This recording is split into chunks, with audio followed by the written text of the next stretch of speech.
একবারই খাই রে এখন চাপা তাল তাল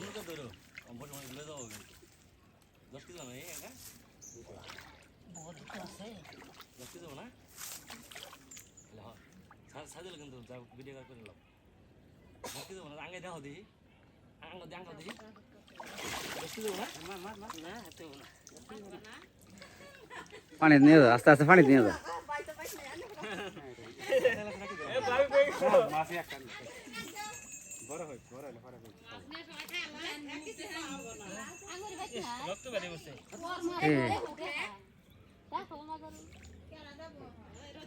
আর লাগবে না দাঁড়ালো তো কি করা বড় হলে পরে হ্যাঁ